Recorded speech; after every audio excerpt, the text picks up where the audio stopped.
Greetings and welcome back to 303. We now turn in your hymnals to page 718 and following, as we now introduce you to the Imagist poets, as we were talking about them before, and more particularly the founder of the Imagist movement, an American poet named Ezra Pound.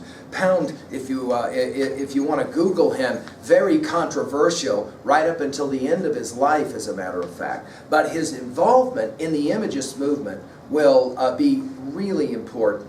We're going to begin, first of all, on page 718. And I just want to remind you one more time as we get into this study, that every time we have one of these readings in the book, you always want to look at this page that says, before you read. Do you see that at the top of 718?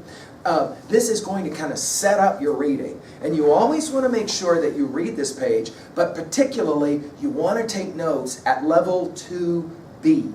At level 2B. So I know that you've already set up your annotations. Down the left-hand side, you've got a numbering system. You've got the number 1 for your summary. You've got 2A for themes, messages. You have 2B for rhetorical stuff, and that's the literary analysis stuff, like on page 718.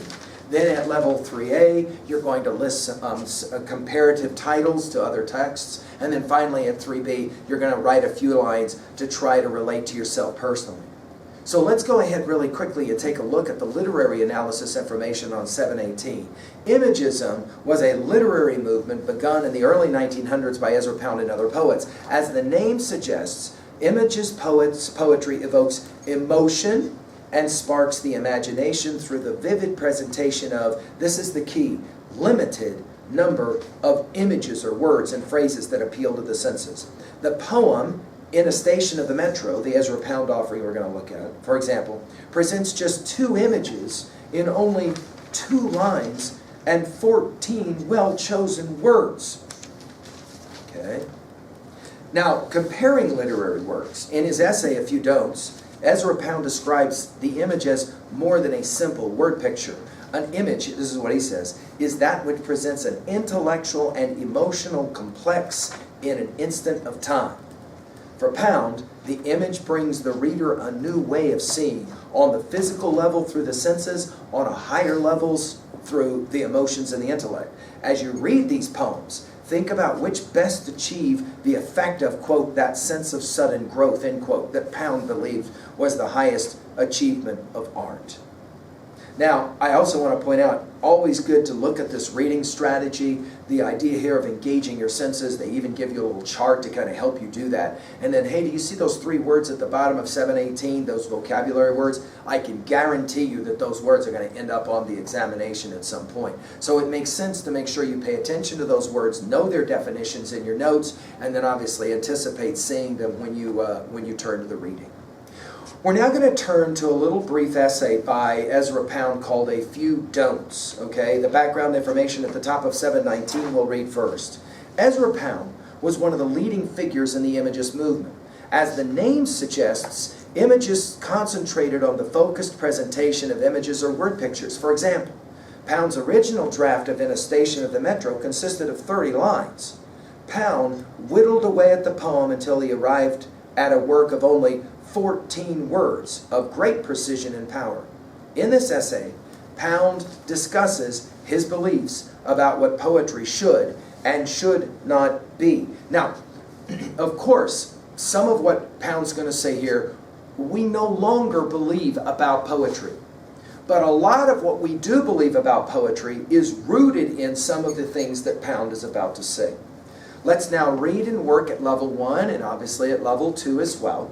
And then when we read Ezra Pound's little poem, right, Metro, we're going to look at level 3A to see if there's any connections between what he says poetry should do and what actually his poem tries to do. Let's read. An image is that which presents an intellectual and emotional complex in an instant of time. I use the term complex rather in the technical sense employed by the newer psychologists such as Hart, though we might not agree absolutely in our application. It is the presentation of such a complex instantaneously which gives that sense of sudden liberation, that sense of freedom from time limits and space limits, that sense of sudden growth which we experience in the presence of the greatest works of art. Let's go ahead and pause for a moment and write down at level 1 what he says here. It is, when you look at an imagist poem, going to be a sudden illumination. James Joyce will use the term epiphany to try to carry some of the same idea. In other words, a single moment when you kind of get something that you didn't get before. It kind of makes you somehow second look, right? Look again. Let's keep reading. It's better to present one image in a lifetime than to produce voluminous works. Now that line itself could have been written by any number of the greatest of the Japanese haiku poets, right, who would say the same thing. The quest is always to find one powerful image. All this, however, some may consider open to debate. The immediate necessity is to tabulate a list of don'ts for those beginning to write verses. But I cannot but put all of them into mosaic negative.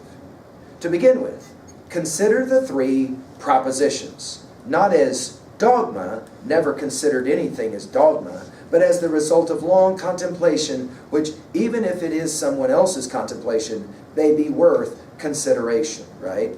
By the way, you can see in your footnote that the 3 propositions at the very bottom of your page that Pounds is referring to are the 3 rules that English imagist poet Frank Stuart Flint formulated for the writing of imagist poetry.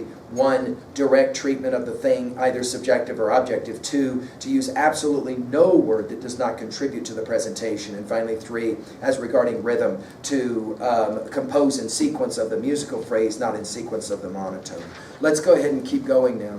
Language, and hear what Pound has to say about language. Use no superfluous word, no wasted language. No adjective which does not reveal something. Don't use such an expression as dim lands of peace. It dulls the image. It mixes an abstraction with the concrete. It comes from the writers not realizing that the natural object is always the adequate symbol. Go in fear of abstractions. Do not retell in mediocre verse what has already been done in good prose. Don't think any intelligent person is going to be deceived when you try to shirk all the difficulties of the unspeakably difficult art of good prose by chopping up your composition into line lengths. Don't imagine that the art of poetry is any simpler than the art of music, or that you can please the expert before you have spent at least as much effort on the art of verse as the average piano teacher spends on the art of music. This is an interesting observation. Let's say 2 things really quickly here for your notes. 1, notice he says trim everything back. Get to the very simplest, least amount of words possible to create a powerful image. Number 2, he says to create good poetry takes as much time as to create a musical composition.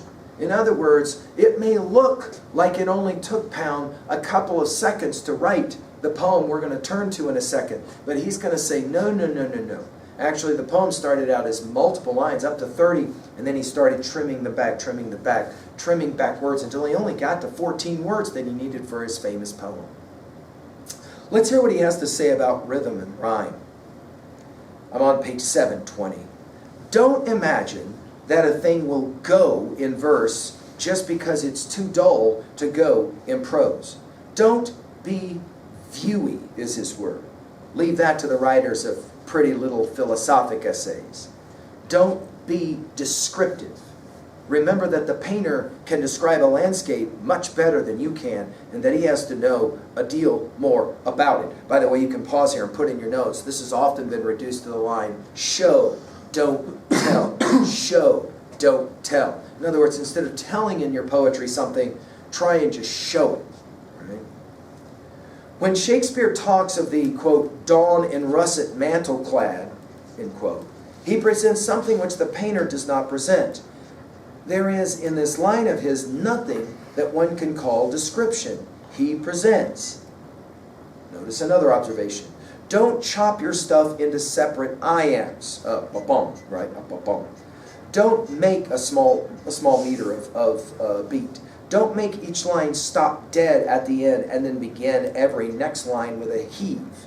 Let the beginning of the next line catch the rise of the rhythm wave, unless you want a definite longish pause. In short, Behave as a musician, a good musician, when dealing with that phrase of your art, which has exact parallels in music. The same laws govern, and you are bound by no others. Two observations here. Of course, you could say that much of the work of Emily Dickinson has already been practiced earlier, right? And Pound is just kind of following what she has done, as we've talked about in earlier lectures. The other thing I would say is this referencing to music over and over again had a huge effect on T.S. Eliot. Remember what was the title of the poem? Love Song of G. Alfred Prufrock, Song. And then later in T.S. Eliot's life, he would actually call his famous poems at the end of his life 4 quartets. He would actually use music language. A rhyme, to return now on page 721. A rhyme must have in it some slight element of surprise if it's to give pleasure. It need not be bizarre or curious, but it must be well used if used at all. Don't mess up the perception of one sense by trying to define it in terms of another. This is usually only the result of being too lazy to find the exact word. To this clause, there are possible exceptions. The first 3 simple prescriptions will throw out 9/10 of all the bad poetry now accepted as standard and classic, and will prevent you from many a crime of production. In other words, what he says here is, you want to make sure that as you're writing your poetry, you are becoming less and less. Let's put it in our notes this way. Some people have said that what Pound is arguing is this mantra, less is more. Less is more. In other words, the less you say, the more powerful or profound it is. Okay? Now notice in the history of poetry how this evolution occurs. The very earliest poetry in the Western tradition is, of course, as we have said, Homer's Iliad, Homer's Odyssey, Virgil's Aeneid. These are long epic poems, right? Then, of course, by the time we hit the Renaissance in Europe, both the Italian as well as the English Renaissance, we are starting to play the game of the sonnet, a 14-line offering, right? So the whole poem is only 14 lines long. So you can see there's a huge distance from Homer's Iliad to Shakespeare's Sonnet 116, Let me not to the marriage of true minds admit impediments, 14 lines, okay? But now, in the 20th century, Ezra Pound is going to say, from 14 lines, I will reduce to 14 words. The whole poem will be 14 words. Turn the page, take a look. Some of my students have been blown away by this poem when they meet it. For example, it's one thing to read a few don'ts. It's another thing to look at Ezra Pound's poem called In a Station of the Metro. In a Station of the Metro. I'm with you now on page 722. I've had students that say, well, where's the poem? They look at the page and they're like, where's the poem? And the answer, of course, is, well, the poem is only 2 lines long. Let's take a look at it. The apparition of these faces in the crowd. Petals on a wet, black bough. That's it. That's the whole poem. What do you mean that's the whole poem? Dude, where's the rest of the poem? No, that is the poem. That's the whole poem. In fact, you could argue that the title's almost longer than the whole poem. Well, some people have said, well, this is just outlandish and silly. How can this constitute a poem? But if we spend any time looking at this poem, we immediately identify this is a profound work of imagist poetry. Let's begin with the title. First of all, where are we? We're told in the title, in a station of the metro.